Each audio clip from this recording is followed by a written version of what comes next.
നമസ്കാരം. 2017 ഫെബ്രുവരി 17 കൊച്ചിയിൽ നടി ആക്രമിക്കപ്പെട്ട കേസ് റിപ്പോർട്ട് ചെയ്യപ്പെട്ടപ്പോൾ മുതൽ മലയാള സിനിമയിൽ സ്ത്രീ സുരക്ഷയുമായി ബന്ധപ്പെട്ട ചർച്ചകൾക്ക് തുടക്കമാവുകയായിരുന്നു. തഴയപ്പെട്ടതെന്തോ തിരസ്കരിക്കപ്പെട്ടതെന്തോ ആയ അത്തരം വിഷയങ്ങളെല്ലാം പിന്നീട് മേഖലയിൽ സജീവമായി ചർച്ചയായി. അതുവരെ കണ്ണടച്ചിരുന്നവരെല്ലാം 8 വർഷം മുമ്പ് അത്യന്തം ദാരുണമായ ഒരു സംഭവം കൊച്ചിയിൽ അരങ്ങേറിയ വാർത്ത പുറത്തു വന്നതിന് പിന്നാലെ ഹാഷ്ടാഗും പിന്തുണയുമായി രംഗപ്രവേശം ചെയ്യുകയും ചെയ്തു. സംഭവത്തിന് ഐക്യദാർഢ്യം പ്രഖ്യാപിച്ചും ഇരയെയും പ്രതിയെയും പരസ്പരം അനുകൂലിച്ചും പ്രതികൂലിച്ചും അഭിപ്രായങ്ങൾ ഉയർന്നപ്പോൾ സിനിമാ മേഖലയും തൊഴിലിടമാണെന്ന ശബ്ദമുയർന്നു. ഇരകളുടെ നിസ്സഹായതയെ ചൂഷണം ചെയ്ത് എഴുതിത്തള്ളപ്പെടുന്ന ഇത്തരം കേസുകളിൽ കുറ്റവാളികൾ സമർത്ഥരായി രക്ഷപ്പെടാറാണ് പതിവ്. എന്നാൽ തെറ്റ് ചെയ്തവരാണ് സമൂഹത്തിന് മുന്നിൽ കരയേണ്ടത് എന്ന നിലപാടും തനിക്ക് ലഭിക്കേണ്ട നീതിക്കായി സധൈര്യം പോരാടാൻ എടുത്ത നടിയുടെ ഉറച്ച നിലപാടും കേസിന്റെ നിലമാറ്റി. തനിക്ക് നേരെ വന്ന അനീതിയുടെയും അക്രമത്തിന്റെയും അടിത്തറയിൽ നിന്നുകൊണ്ടെടുത്ത ആ ഉറച്ച നിലപാടാണ് പിന്നീട് മലയാള സിനിമാ മേഖലയിൽ സ്ത്രീകൾക്ക് വേണ്ടി ശബ്ദമുയർത്താൻ സ്ത്രീകൾ തന്നെ മുന്നിട്ടിറങ്ങി ആരംഭിച്ച വിമൻ ഇൻ സിനിമ കളക്റ്റീവ് അഥവാ WCC എന്ന സംഘടനയ്ക്ക് ജീവൻ നൽകിയത്. സിനിമയിലെ പുരുഷാധിപത്യത്തിനെതിരെയും വിവേചനങ്ങൾക്കെതിരെയും നടന്ന തുറന്ന പോരാട്ടമായിരുന്നു WCC.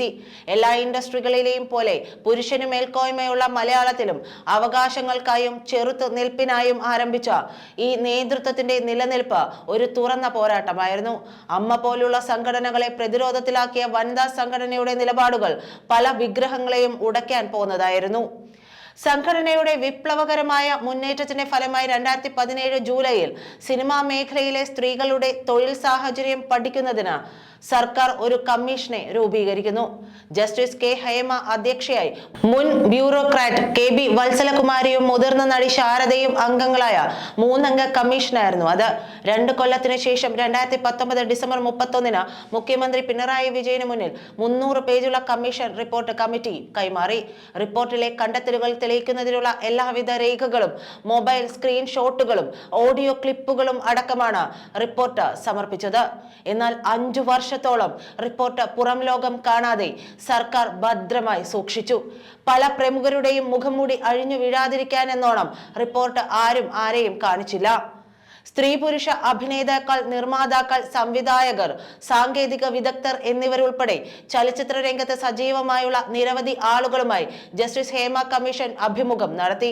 സിനിമാ മേഖലയിലെ നിരവധി വനിതകൾ തങ്ങൾക്ക് സെറ്റുകളിൽ നേരിടേണ്ടി വന്ന പീഡനത്തെക്കുറിച്ച് കമ്മീഷനോട് വിവരിച്ചു. അവസരങ്ങൾക്കായി ലൈംഗിക ബന്ധത്തിലേർപ്പെടാൻ ആവശ്യപ്പെടുന്ന കാസ്റ്റിംഗ് കൗച്ച് സിനിമ വ്യവസായത്തിനുള്ളിൽ ഉണ്ടെന്ന് കമ്മീഷന്റെ കണ്ടെത്തലുകളിൽ ഉണ്ടായിരുന്നു. മാത്രമല്ല സിനിമാ സെറ്റുകളിൽ മദ്യം, മയക്കുമരുന്ന് തുടങ്ങിയ ലഹരി ഉപയോഗം വ്യാപകമായുണ്ടെന്നും കമ്മീഷൻ കണ്ടെത്തി. ഹേമ കമ്മീഷന് വേണ്ടി സർക്കാർ ഇതുവരെ ചെലവഴിച്ചത് 1 കോടിയിലധികം രൂപയാണ്.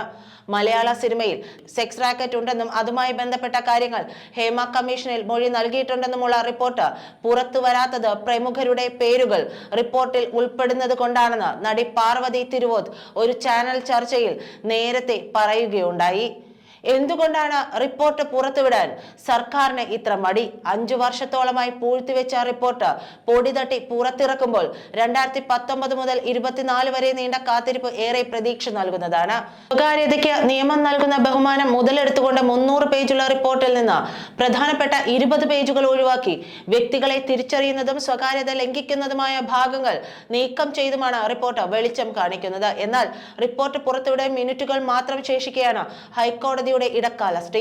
ചലച്ചിത്ര മേഖലയിൽ ലിംഗസമത്വം മുൻനിർത്തി വിപ്ലവകരമായ മാറ്റത്തിന് വഴിയൊരുക്കുമെന്ന് പ്രതീക്ഷിക്കപ്പെടുന്ന ജസ്റ്റിസ് ഹേമ കമ്മീഷൻ റിപ്പോർട്ട് ഇനി എന്ന് പുറം ലോകം കാണുമെന്ന് കാത്തിരുന്ന് തന്നെ അറിയേണ്ടതുമാണ്. നന്ദി.